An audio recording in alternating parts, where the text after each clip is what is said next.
Assalamualaikum warahmatullahi wabarakatuh. Selamat siang.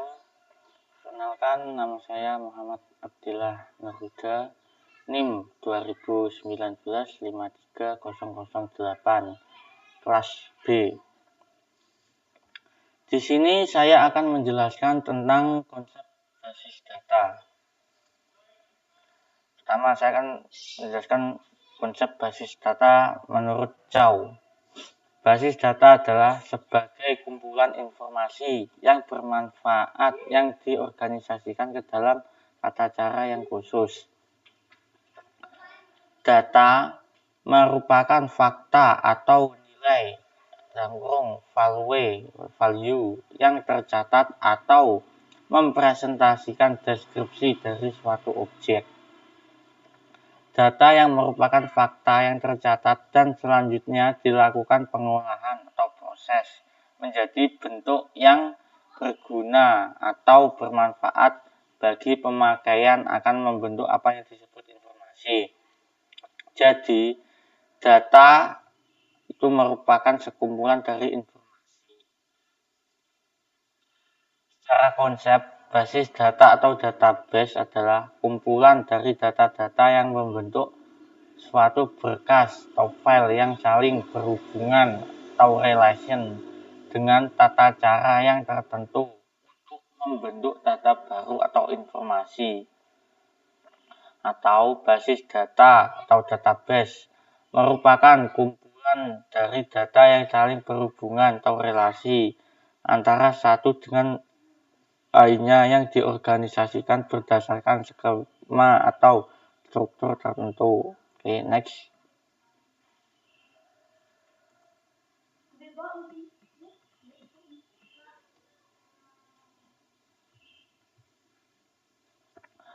Data dalam basis data bersifat integral atau share. Nah, seperti ini ya. Data ini kecilnya dari file atau record atau terdiri dari beberapa file, semua file-file. Terus di sini ada tabel-tabel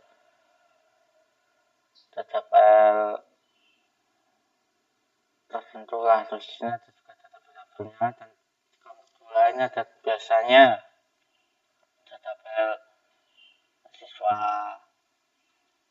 sunan, portal, dan lain-lain. Terus yang ini data dan tabel-tabel ini lanjut terusan lagi menjadi lebih kecil yang dinamakan database.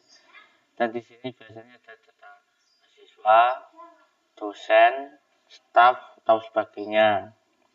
Lalu dikemas menjadi satu yang disebut DBMS. Terpadu atau integer, bekas-bekas data yang ada pada basis data saling terkait atau terjadi di dependensi data. Dua, berbagai data atau share. Data yang sama dapat dipakai oleh sejumlah pengguna dalam waktu yang bersamaan. Sering dinamakan sebagai sistem multi-user.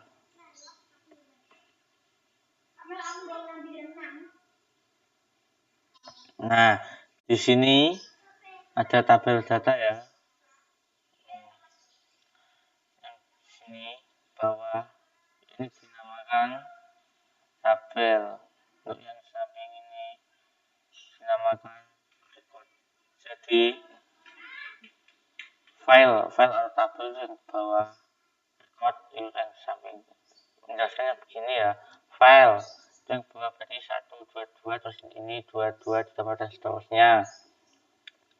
Terus untuk record itu ada 1, 2, 3, 4, 5.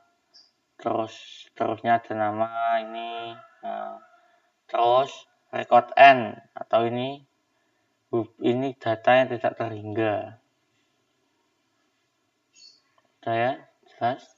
Okay, next. Sistem basis data merupakan perpaduan antara basis data dan sistem manajemen basis data atau SMBD. Database yang kompleks dan disertai dengan teknik pendokumentasian dan prosedur. Manipulasinya akan membentuk sistem manajemen basis data SMBD atau Database Management System atau DBMS. Singkatnya, DBMS adalah database dan program untuk mengaksesnya. Jadi DBMS ini untuk mengakses semua data. Next. Nah, di sini tergambar tentang DBMS ya seperti ini. Program aplikasi akan menuju ke server. Terus server akan mengajukan ke pengguna maupun sebaliknya. Terus data akan menuju ke server. Perangkat lunak begitu pun akan menuju ke server atau hardware. Komponen sistem basis data atau DBMS ini ya. Hardware sebagai pendukung operasi, pengolah data seperti CPU, memori, terminal dan sebagainya. Terus ada software sistem operasi, ada Windows 9X, Windows 2000, XP, Linux, Unix, dan masih banyak lainnya. Ini ada software program aplikasi, ada Visual Basic, Graphy, VisualFox Pro. Terus ada basis data. Semua data yang diperlukan dipelihara, dikelola oleh sistem basis data. Pemakai pengguna basis data atau user. Pemakai itu dinamakan user.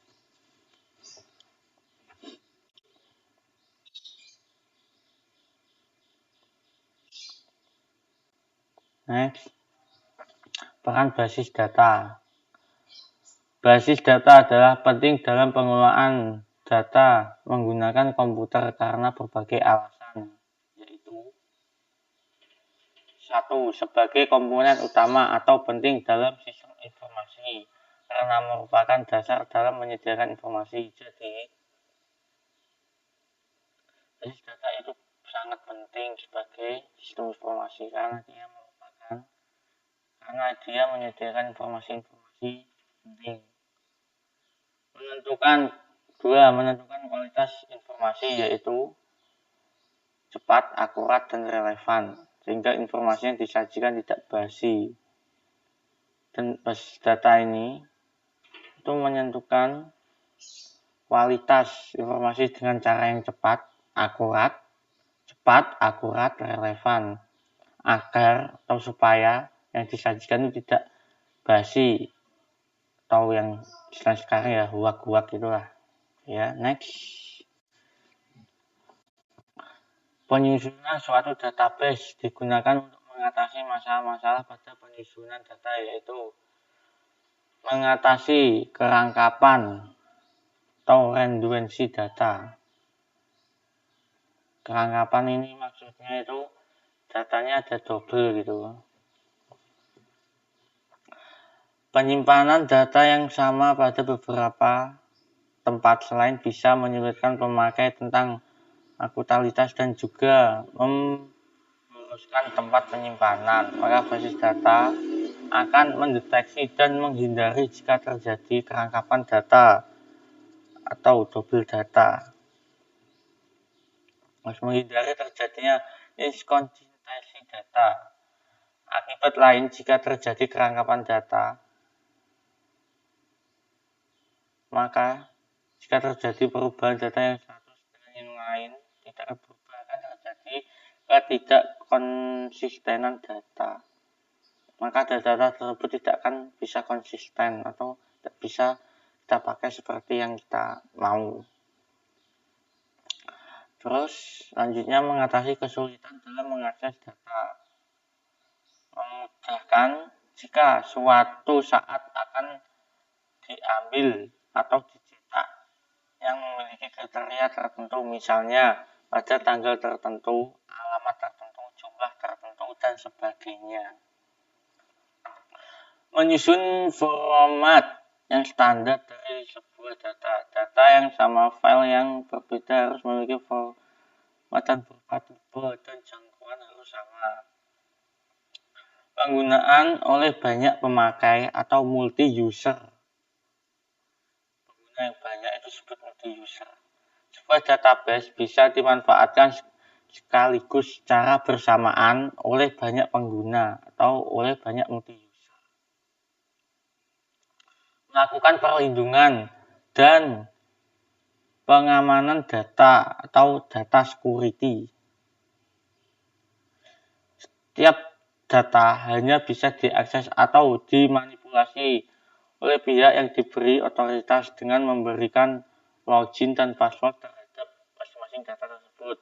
Jadi contohnya itu seperti kita dikasih password Sunan gitu loh, total itu dan lain sebagainya. Jadi yang bisa mengakses itu cuma kita dan user, kita dan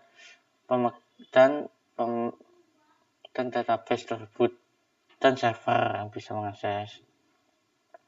Menyusun integritas dan independensi data. Basis data merupakan data kompleks yang bisa diintegrasikan sehingga kita bisa memanipulasi untuk mendapatkan berbagai bentuk form dan laporan yang kita inginkan.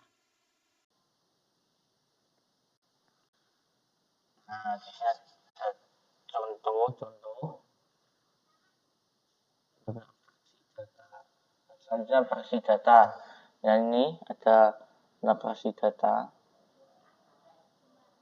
Di sini ada bagian keuangan atau view 1, bagian personilnya view 2, bagian penjualan view 3, terus sistem menjadi level konseptual, terus level fisik.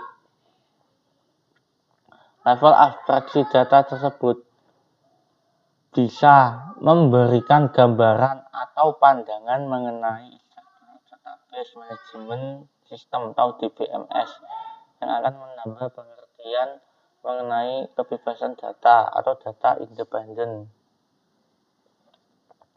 Kegunaan utama untuk sistem basis data adalah agar pemakai atau user maupun penyusun suatu pandangan atau penyusun data itu abstraksi dari data.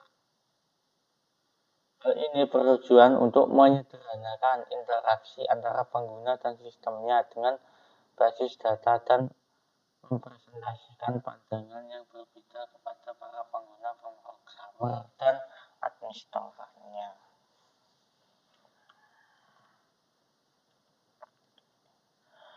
Database Management System. Di sini ada suatu sistem manajemen base atau SMBD, Database Management System, yaitu berisi sekumpulan koleksi data yang saling berrelasi dengan set program untuk mengakses data tersebut. Manfaat penggunaan DBMS sebagai berikut. Lumayan banyak ya. Ada satu pertama, untuk mengorganisasikan dan mengelola data dalam jumlah besar. Di sini kita bisa mengelola data secara besar. Terus, untuk membantu dalam melindungi data dan kerusakan yang disebabkan penggunaan atau pengaksesan yang tidak sah. Jadi kita bisa membantu dan melindungi data penting-penting milik kita. Terus memudahkan dalam mengambil kembali data. Jadi data yang hilang kita bisa ambil kembali. Untuk memudahkan dan penggunaan atau pengaksesan data secara bersamaan dalam suatu jaringan.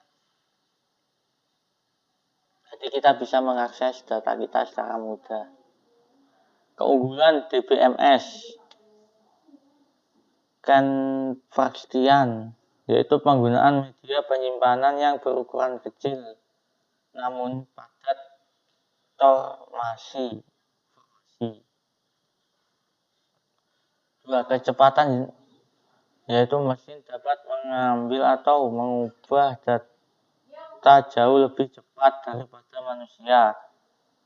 Mengurangi kejenuhan, yaitu untuk menghindari pekerjaan yang berulang-ulang dan monoton yang bisa membosankan.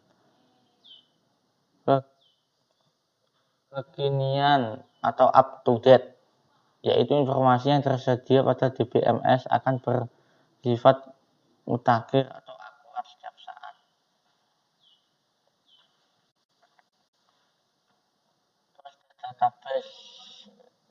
database dapat dinyatakan sebagai suatu sistem yang memiliki karakteristik database. Merupakan suatu kumpulan data atau interrelated data yang disimpan bersama tanpa mengganggu satu sama lain atau membentuk kelengkapan data. Kumpulan data dalam database dapat digunakan oleh sebuah program operasi lebih secara optimal. Penambahan data baru, memodifikasi dan pengambilan kembali dari data dapat dilakukan dengan mudah dan terkontrol. Lingkungan DBMS terdiri dari komponen perangkat lunak untuk membentuk sistem manajemen basis data. Perangkat lunak sistem yang berinteraksi dengan sistem manajemen basis data. Utilitas baik loading dan backup, reorganisasi file, report generation maupun performance monitoring. Nah, di sini ada arsitektur DBMS. Bisa dibaca ya, arsitektur data menjadi sebuah sumber bisnis. Database arsitektur mengacu pada teknologi database yang mencakup database action, database utility, alat cache, analisa dan desain alat pengembangan aplikasi database.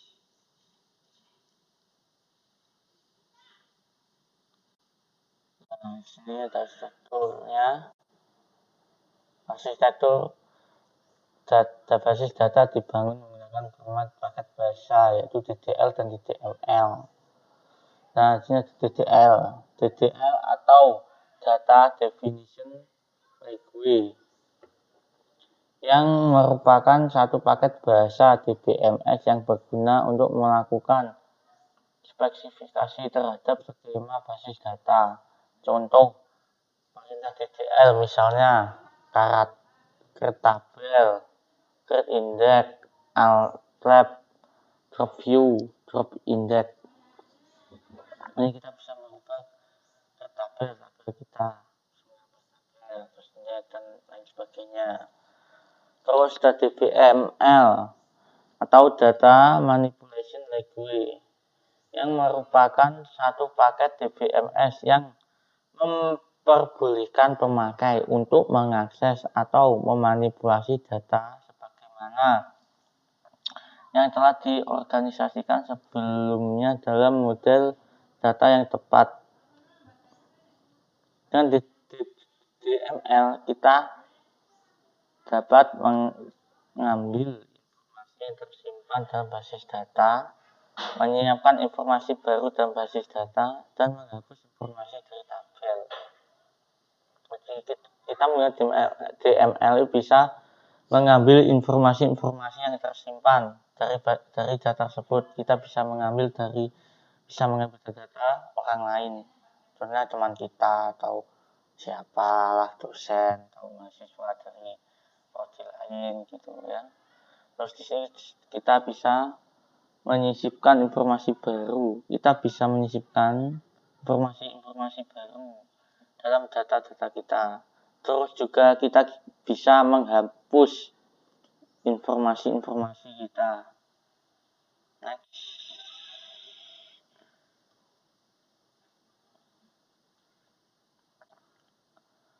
Nah, di sini terdapat dua tipe DBML, yaitu prosedural dan non-prosedural. Prosedural DBML membutuhkan pemakai untuk menspesifikasikan data yang dibutuhkan dan bagaimana cara mendapatkannya. Contoh, bahasa prosedural adalah base 3, Base, Pro, dan lainnya. Sedangkan prosedural DBML membutuhkan pemakai untuk memverifikasikannya atau mengoperasikannya. Data yang dibutuhkan tanpa harus tahu bagaimana cara mendapatkannya. Contoh, prosedural SQL, Quality Language atau QBE.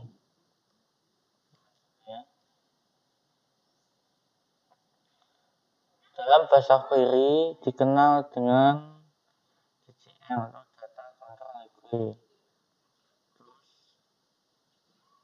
Ketika perintah bahasa tersebut DDL, DDML, DCL saat ini telah menjadi paket bahasa disebut juga sebagai SDL. Next. Tipe file. Di sini saya akan menggunakan tipe file. Tipe file DBMS. Tipe induk atau master file. File induk atau reference master file. File induk rekodnya relatif statis, jarang berubah nilainya. Misalnya file daftar gaji, file mata pelajaran. File induk dinamik atau dinamik master file. File induk yang dinilai di rekodnya sering berubah atau sering dimutakhirkan atau diupdate sebagai hasil suatu transaksi. Misal, file induk barang yang setiap harus diupdate atau jenis transaksi barang keluar masuk atau jenis pembelian. Atau file transaksi atau transaction file. File ini bisa disebut file input. Digunakan untuk merekam data hasil dari transaksi tersebut. Terus ada file laporan atau report file. File ini biasanya digunakan untuk melaporkan atau memberikan informasi dalam file tersebut. File sejarah atau history file. File ini biasanya disebut file arsip atau archival file. Maka file-file sejarah atau file-file dari masa lampau, ya, yang sudah tidak aktif lagi, tetapi masih disimpan sebagai arsip. File pelindung atau backup file. File ini merupakan salinan file yang masih aktif dalam database. Next. Keamanan basis data.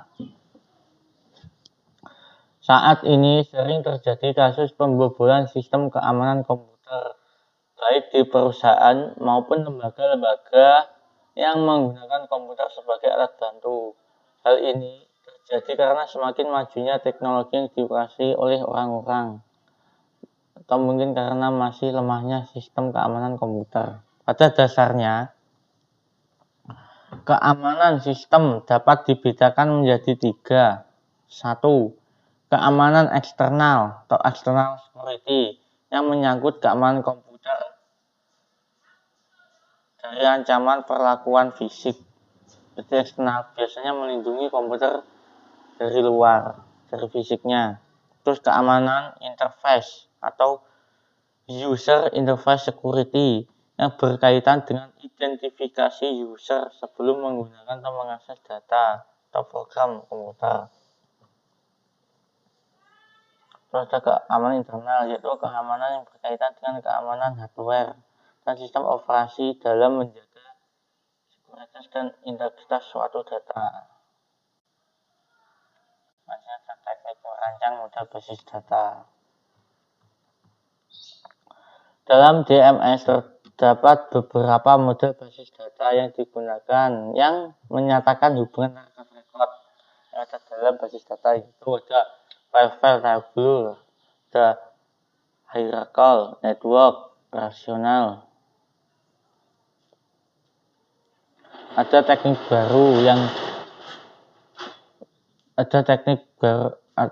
yang lebih baru dari model relasional, yaitu ada DBMS produktif, DBMS pakar, DBMS sematik, DBMS berorientasi objek, DBMS relasional universal. Next. Teknik normalisasi. Ini ada teknik normalisasi.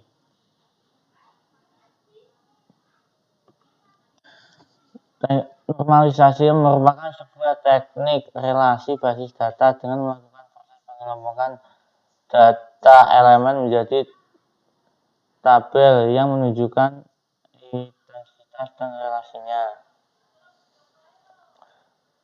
Sebuah teknik normalisasi digunakan untuk memproduksi sebuah model data yang memenuhi kriteria kualitas sebagai berikut. 1. Di sini jadi teknik normalisasi memiliki model data yang harus mempunyai kriteria kualitas sebagai berikut. 1. Model data yang bagus adalah data yang modelnya sederhana. Jadi data-data yang modelnya sederhana yang enggak terlalu banyak isinya atau apa gitu. Model data yang baik secara esensi adalah data random atau rangkap. Jadi data-data itu di random atau dirangkapi. Terus ada model data yang baik harus fleksibel dan disesuaikan dengan kebutuhan masa depan.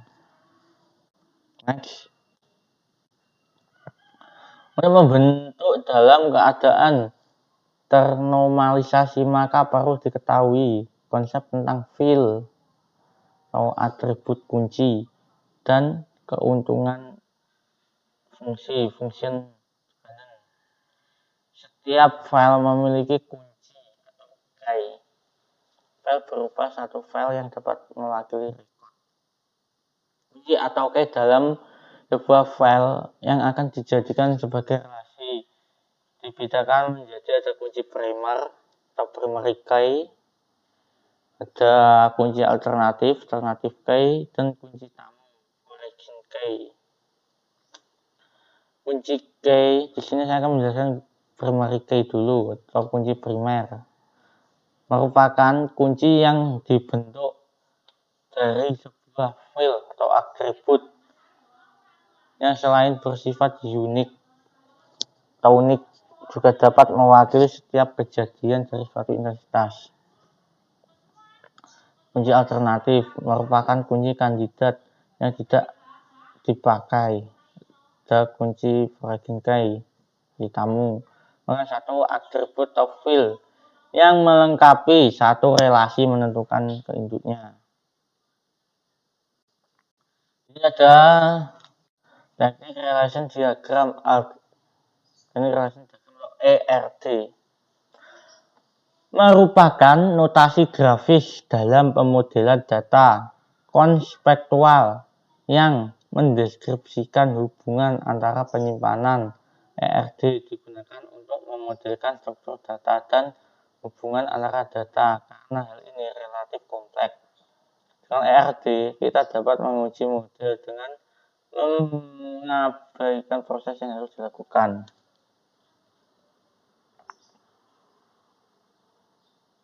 ERD menggunakan sebuah notasi simbol sebagai berikut. Entry, entity atau entitas, atribut, dan hubungan. Nah, baca ya. Next. Ini hubungan atau relasi dibagi sebagai berikut. 1. Dibagi ada beberapa bagian. Di sini dibagi 1 ke 1. Sebenarnya ini 1,21. Yaitu jika satu intensitas A hanya berhubungan dengan satu intensitas B. Jadi untuk yang 1 ke 1 maksudnya adalah satu data cuma berhubungan dengan satu data tersebut, tidak bisa lebih dari 1. Gitu ya. Ada 1 2M atau M21 sama aja ya. 1 ke banyak atau banyak ke 1 jadi dari satu data ke banyak data maupun sebaliknya gitu ya. M dari banyak ke banyak, yaitu maksudnya itu dari banyak data ke banyak data. Nah, itu maksudnya banyak data atau banyak file-file itu sama ke banyak. Sistem berorientasi objek.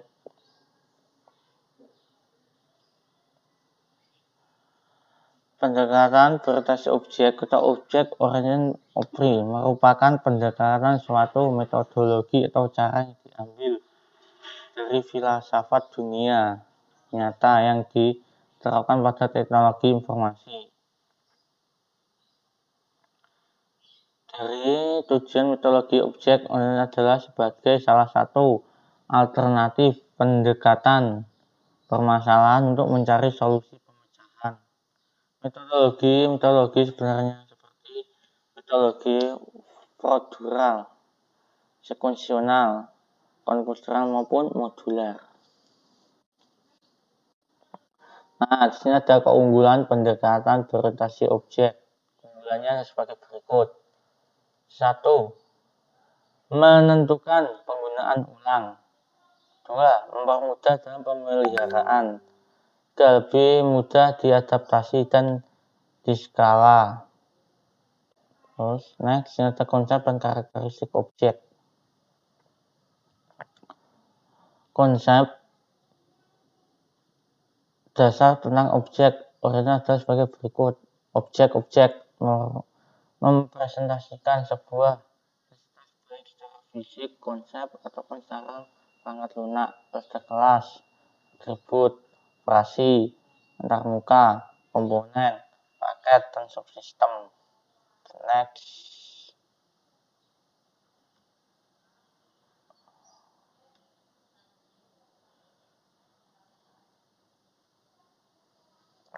Keterhubungan penyediaan cara berkomunikasi antar objek. Ada beberapa cara keterhubungan antara objek tersebut, yaitu asosiasi, agregasi, asosiasi komposisi, asosiasi agregasi, asosiasi komposisi, dependensi, generalisasi, dan realitas. Dependensi adalah menggunakan keterhubungan yang menampilkan keterhubungan antara pengguna dengan penyedia. Generalisasi adalah keterhubungan membuat khusus maupun umum, di mana elemen-elemen yang lebih khusus atau subtype atau polip dapat mengganti elemen-elemen yang realisasi adalah keterhubungan secara tata bahasa antara dua kualifikasi. Satu kualifikasi berlaku sebagai penghubungan, agregasi dalam bentuk asosiasi, khususnya yang secara kuat memodelkan seluruh bagian dari asosiasi antara hubungan suatu kelas. Maka komposisi adalah bentuk keterhubungan agregasi yang lebih kuat lagi kepemilikannya dan mempunyai jangka waktu yang timbul sesuai kebutuhan.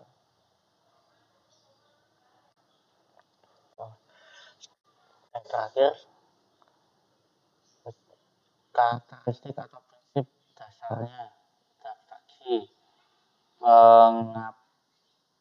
pengkapsulan, modularitas, hierarki atau pewarisan. Abstraksi adalah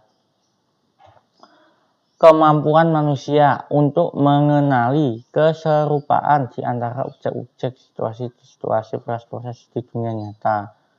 Dan pengkapsulan atau encapsulation merupakan pengemasan atau pembungkusan beberapa item di dalam satu unit. Modularitas dalam memecah suatu kompleks atau rumit menjadi bagian kecil. Terus polimorfisme adalah kemampuan untuk memperoleh beberapa bentuk. Ada hierarki atau pewarisan, tersebut adalah urutan atau aturan dari tingkatan abstraksi menjadi seperti struktur pohon. Sekian presentasi dari saya. Apabila ada kesalahan, mohon maaf. Wassalamualaikum warahmatullahi wabarakatuh.